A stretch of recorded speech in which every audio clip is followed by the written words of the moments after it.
As the Austin Police Department grapples with hundreds of vacancies, we check in on a new program put in place to ensure big events like the Austin Marathon are well protected.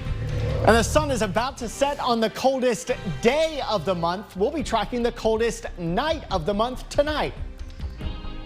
Good evening, I'm Nabil Ramadna. Some of the police officers out at the Austin Marathon tomorrow may actually be retired. Last year, the city created a police reserve unit, which is made up of officers who have retired within the last 5 years or who only work special events. We checked in on that program before the marathon. The police department says there are 15 members on the reserve unit right now, but more in training.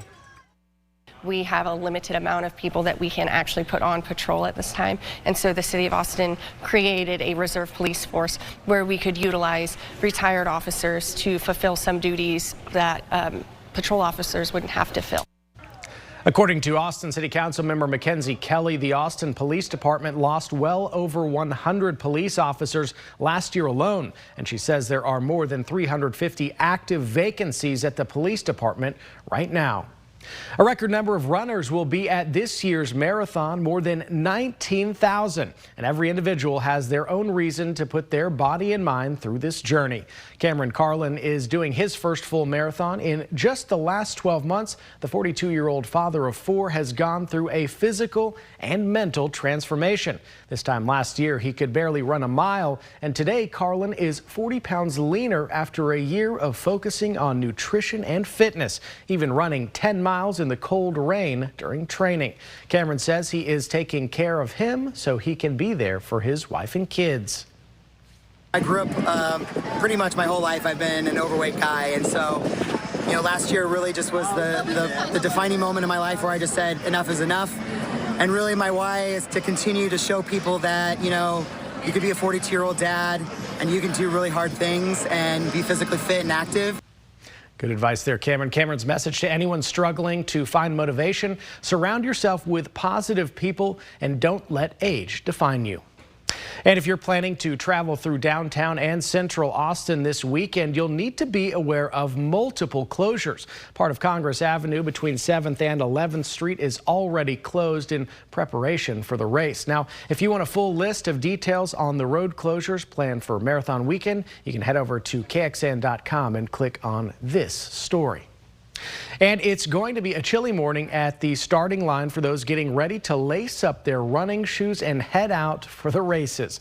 Temperatures are expected to be at or near freezing when the race begins tomorrow. At the Packet pickup event yesterday, we spoke to a few of the runners and asked them how they're preparing for this brisk run. Gloves are definite. I think as long as I've got those, I'll be okay. Kind of cut a head in the trash bag, cut the hole for your arms, and so it keeps your torso warm enough that you're not shaking by the time it starts. And going in depth, the coldest marathon on record was recorded in 2006. The low temperature that morning was 28 degrees. With a freezing fog and mist, more than 400 car accidents were reported in the early morning, with bridges and overpasses turning into pretty much skating rinks. And we are taking a live look right now. The Austonian, the sun looks like a fireball out there. It looks warm, but it's a little bit cold. And as we were talking about, Nick, it's going to be a little cold for these runners tomorrow morning. Yeah, about 4 degrees warmer than the coldest marathon ever. But we're not looking for a skating rink here tomorrow. We'll be dry all night, but certainly waking up tomorrow morning near freezing. Let's take it outside once again to southeast Austin, this time from the Whittlesey Landscape Supply camera, where the camera's still wobbling around. That's thanks to the winds that we've been dealing with since last night and all day here today. Those winds gusting up to about 30-35 miles per hour at times. Not that strong now, but still gusting 20 to 25 miles per hour, and it makes it feel colder than it is. The regular air temperatures dropped out of the 50s into the 40s, but when you factor in the wind, it feels like low 40s or upper 30s already. That's the wind chill, the feels like temperature on exposed skin. We have, of course, cleared out the clouds. We did that during the afternoon. So with clear skies and what we expect will be fading winds, the temperatures will drop here tonight. You can see the mid-40s turning into upper 30s by 11. But if you're heading out this evening, it will actually feel like 30s almost the entire time. And tomorrow morning may briefly feel like the 20s, even with just a very light wind. Coming up in First Warning Weather, we'll be tracking a widespread freeze to begin your Sunday. More details on the marathon forecast and an update to the numbers ahead of a huge warm-up for next week. Thank you, Nick. Speaking of cold weather, the city of Austin is opening up cold weather shelters tonight as the cold front continues. Registration for a spot at the shelters is taking place between now and 8 this evening at One Texas Center. For more information, you can head over to KXAN.com and click on this story. We have all the info there. And early this morning, a 4.7 magnitude earthquake struck near Falls City, which is southeast of San Antonio. While there has been no reports of damage, some Austinites said they felt something as well. Heather Hampton lives on Lamar, and she says her and her boyfriend, well, they felt the shaking around midnight last night. So we were sitting on the couch watching TV, and we just kind of felt this movement, and we both looked at each other and then paused the TV, and it went on for a few seconds. It was quiet, but you could just feel this swaying. I've never personally felt an earthquake of any magnitude, so it was pretty interesting. According to the USGS's Did You Feel It map, other people in Austin reported weak and light shaking as well. Going in depth, our KXAN digital reporter Christopher Adams tracks Texas earthquakes, which are more common than you might think. He found that through February 7th, Texas had previously had 69 quakes of magnitude 4.0 or stronger. On KXAN.com right now, we dig into this morning's quake and the most likely cause of increased quakes across the state. A weekend-long festival and showcase celebrating the art of tap dancing. The big opportunity the festival has brought to local dancers for years. And if you're finding that New Year's resolution a little hard to keep up with, don't worry. We've got some tips on how to keep your goals for 2024 going strong. Dancing enthusiasts are getting together throughout this weekend for a festival celebrating the artistry and creativity that goes into tap dancing. Tap dancers, jazz musicians, and world-class instructors are all coming together for 3 days of master classes, followed by 2 shows at the Parker Jazz Club. This is the 4th year of the festival, and dancers are coming in from all over the country to attend. One dancer we spoke to talked about how the festival has fueled her passion for tap dancing. In San Antonio, I'm really not taking any tap classes, not in person at least. So I'm taking some virtual tap classes, but that's it. So it's so nice to come and like tap on these gorgeous floors and then have all like my tap people around me, and like it's such a wonderful community. And yeah, it's kind of like reinvigorates my love for tap. And if you missed tonight's show at the Parker Jazz Club, you've got another chance tomorrow night starting at 6 p.m. Well, you know it was cold. Here are the numbers. 52 was the high today. That happened just after midnight earlier this morning. A full 15 degrees below normal. And you can see the highs for the month so far. This was easily our coldest day of the month. Tonight, we're forecasting our coldest temperatures of the month. And in fact, we may freeze in Austin. We've only had 8 freezes since October. Typically, we would have 12 by the end of the winter season. Of course, we're not there yet, but we're still looking like we're not going to catch up to average. Our last freeze, in fact, was a full 4 weeks ago in Austin on January 20th. We'll track the frigid night ahead of a big warm-up in First Warning Weather. Well, I have a question. Are you sticking to your New Year's resolution? The Forbes Health One poll survey found that people stick to their resolution for about 3 months, and only about 8% of respondents tend to stick with their goals for 1 month, while 22% last 2 months. Now, many people set goals, with getting in shape being one of the more popular, but it can be hard to stick with it. Davis Collins is a personal trainer in Austin. He says every year he sees people sign up for the gym, then a few weeks later they get off their plan and stop working out. I think there are a lot of people that will go super hard come January 1st and set some unrealistic goals and then kind of short circuit and then end up falling off pretty shortly thereafter.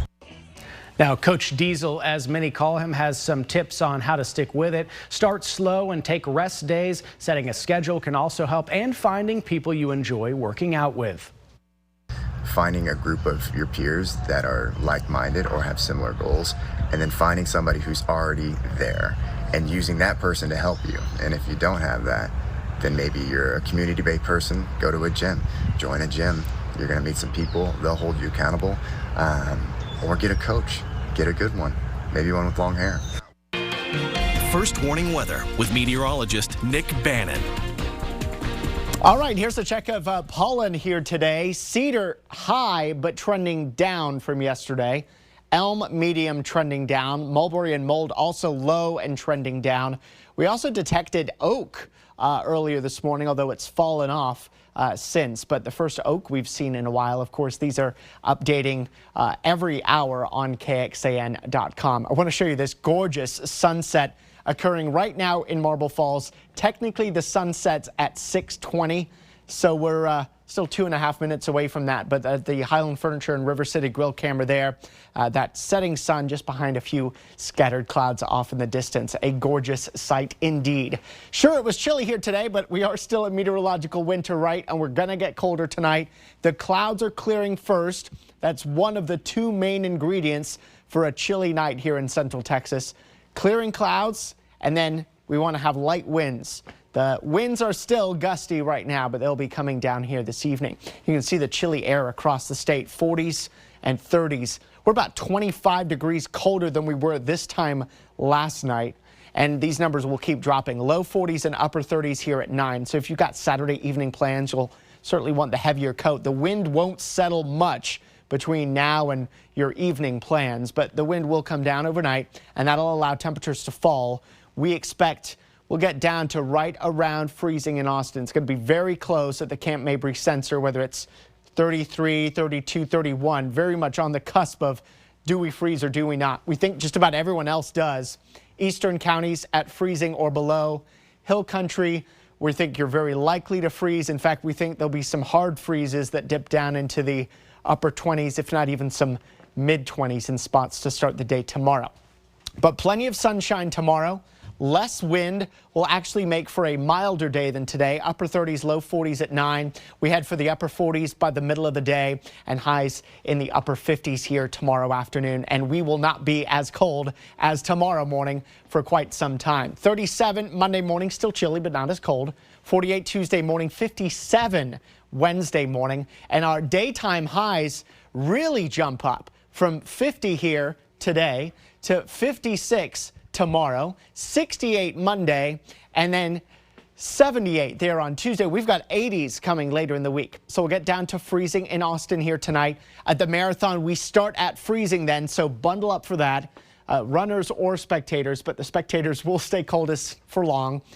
40 there at 9, 49 here at 11, and we'll end up at about 56 here tomorrow afternoon with plenty of sunshine. Looking at our first warning weather 7-day forecast, almost 70 for President's Day, almost 80 on Tuesday, then low to mid 80s Wednesday, Thursday ahead of a cold front that knocks us down into the low 70s. Plenty of sunshine this week. This is KXAN Sports, brought to you by Thomas J. Henry. The Texas men's basketball team knew beating third-ranked Houston on the Cougars' home floor would be tough, but the Cougars were on another level today. Houston undefeated at the Fertitta Center this year, and that would not change today. Jamal Shedd, Manor alum, taking the floor for the Cougars. Houston up 4 early. Dylan DeSue making the three-pointer to bring Texas within 1. And then with Texas down 3, Tyrese Hunter hits the three-pointer to tie it up at 17, but things would turn for the worse for Texas shortly. Jamal Shedd, floater rattles in, puts Houston up by 4. Then L.J. Cryer, what a day for him. Well, this is a steal actually by Shedd, and then Shedd gives it over to L.J. Cryer for the three-pointer right there, 27-20. Cryer would make another three-pointer to put them up by 10. Big day for Cryer, more on that in a little bit. Texas trying to stay in it, though, down by 10. Dylan DeSue making the three-pointer to bring Texas within 7. DeSue had 16 points to lead the Horns. But Jamal Shed, CBS a little late on the draw there with the camera shot, but Shed with the steal and the dunk to put the Cougars up by 11. All Houston in this one. LJ Cryer getting the ball tapped back to him. He makes a three-pointer. He had 26 to lead all scorers. Houston rolls in this one, 82-61. You know, you got to stand your ground. You know, these guys are elite. You know, when you let them, you know, get second chance opportunities to play physical and tap that ball around and get second chances, you know. And if you don't beat them to 50-50 balls, you know, you have a really hard time beating these guys. Our defense wasn't as good as it was supposed to be. We weren't checking out on blockouts the way we were supposed to be. And that's kind of how they got on a run and opened it up. The UT women are on a winning streak, and they try to keep that alive in the mood against Iowa State today. Highlights and reaction with sports continues after this. Keep it here. Vic Schaefer won his 400th career victory on Wednesday, and he was celebrated before the game for that accomplishment. Then they got down to business against Iowa State, trying to win 6 in a row. Deanna Gaston with the jumper to put Texas up by 8. Then after an Iowa State 3 cut it to 5, Madison Booker over 2 players right there to get that to roll in to put them up by 7. Iowa State comes back, though. Audie Crooks with the layup for the Cyclones' first lead. But then Iowa State up 3. Shaylee Gonzalez with a nice layup right there to cut the lead to 1. And then Texas on a 7-0 run at this point. Madison Booker makes it 9-0 with that jumper right there. 37-31 Texas. Shaylee Gonzalez driving the baseline, the nice reverse layup to put Texas up by 8. She had 18 points to lead Texas. Then after a steal, they give it over to Deanna Gaston for the layup. Texas closes the first half on a 15-2 run. And the defense to offense trend would continue. The steal, and then the Deanna Gaston a layup right here. And Texas would win this one in big-time fashion over Iowa State, 81-60. Vic Schaefer's 100th win as the head coach of Texas. So the Longhorns. Y'all have heard me say this before. You win with guard play. That's why these 3 are up here today. They did a great job, really, today, shooting the ball 5 out of 10. Book was 6 out of 11, 8 for 15 for Shaylee, and 6 for 13 for Shay. We're going to win a lot of games, y'all, when our guards are shooting like that and playing like they played today.